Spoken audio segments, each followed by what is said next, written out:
Olá, bom dia, tudo bem, pessoal? Voltando ao tema da faloplastia, mas agora no que concerne ao engrossamento. Todos sabemos que para se ganhar o comprimento do pênis, soltamos o ligamento suspensor do pênis. Isso é ponto, enfim, pacificado. Agora, e o engrossamento? Quais são as formas? Muitas das vezes o paciente chega para mim e diz assim: pô, doutor, eu sei que o senhor engrossa o pênis com gordura e eu ouvi falar que pode ser feito de outras formas. Como é que funciona isso? Existe basicamente 4 formas de se engrossar o pênis. A primeira e mais segura, no meu ponto de vista, é o enxerto da gordura. Por que o enxerto de gordura? Porque a gordura, ela é teu material. A gente vai retirar de um lugar, geralmente do pubis ou da parede abdominal, e vamos colocar em outro, que seria, no caso, no pênis, né? Então, a lipoenxertia, o enxerto de gordura, ele já é utilizado na cirurgia plástica há mais de 60 anos, né? É técnica consolidada. Quando eu digo há mais de 60 anos, não é obviamente para o pênis, né? Em outras situações de deformidades e tal. Nos adaptamos, né, para que esse enxerto de gordura ele possa ser utilizado no pênis. Geralmente esse enxerto ele absorve em torno de 30%, é a média, às vezes pode absorver um pouco mais ou um pouco menos. E o ideal desse enxerto, ou seja, a melhor situação é que esse enxerto ele fica como se fosse um cilindro homogêneo. O pênis ele não perde a sua naturalidade, tanto no estado flácido quanto no estado ereto. Ou seja, quando o pênis ele ganha amplitude na ereção, aquela gordura acompanha tanto ereto quanto flácido a movimentação do pênis. Então fica bem natural. Então essa é a primeira forma de se engrossar o pênis. Segunda, o ácido hialurônico, conhecida como a bioplastia ou harmonização peniana, se faz até em consultório e existem alguns não médicos fazendo esse procedimento. O ácido hialurônico é o mesmo que é utilizado para preenchimento de lábio, preenchimento de sulco em faces, as linhas de expressão. Só que ele é um ácido hialurônico um pouco mais pesado, vamos dizer. Ele não é para linhas de expressão e sim para volumização. Existe uma diferença entre os ácidos. Por que eu não gosto do ácido hialurônico? Primeiro, esse ácido hialurônico, depois de um ano e meio, ele vai perder totalmente aquele volume que o profissional injetou. Ou seja, aquele dinheiro e tempo que você,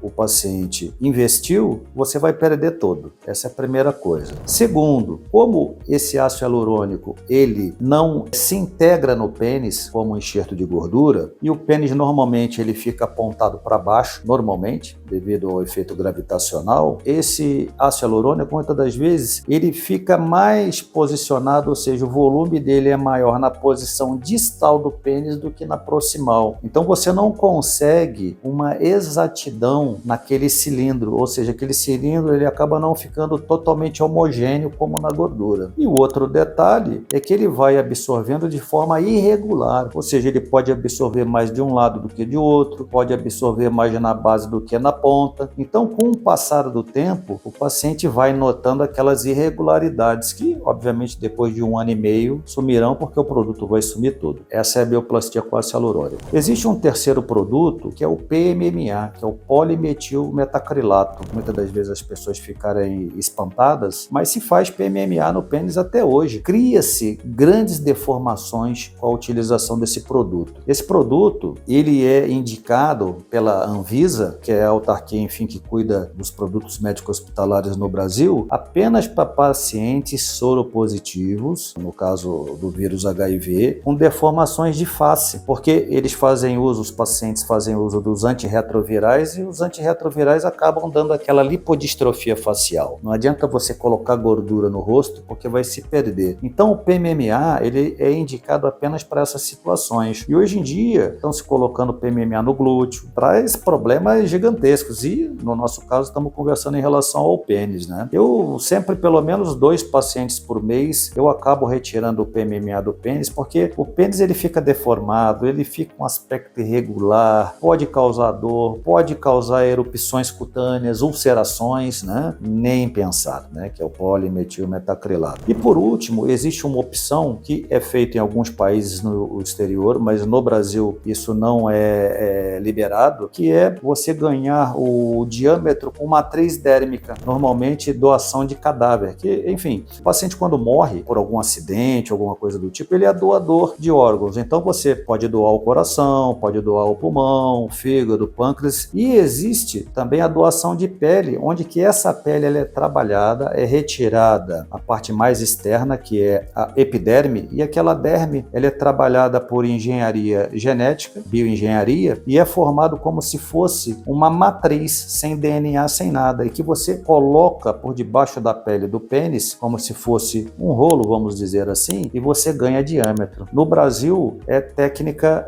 experimental liberada apenas em trabalhos de universidades. Alguns países, Estados Unidos, alguns países da Europa é possível, mas no Brasil não. Então, cabe a nós ressalvar que, para engrossar o pênis, nós temos 3 formas. O enxerto de gordura, que é o que eu utilizo, que eu prefiro, que é a indicação ouro. A bioplastia com ácido hialurônico, que pode ser feita. Caso você tenha interesse, que pelo menos procure um médico habilitado a fazer. Corra dos não médicos, vá fazer com um médico, preferencialmente ou cirurgião plástico ou médico urologista, e ao médico que for oferecer a bioplastia com PMMA, ou seja, com aquele produto duradouro ou permanente, apenas vire as costas e vá embora. Não siga esse apelo do permanente, pois trará graves deformações no pênis. Caráter educativo, achei bem importante estar falando sobre isso. Um abraço a todos.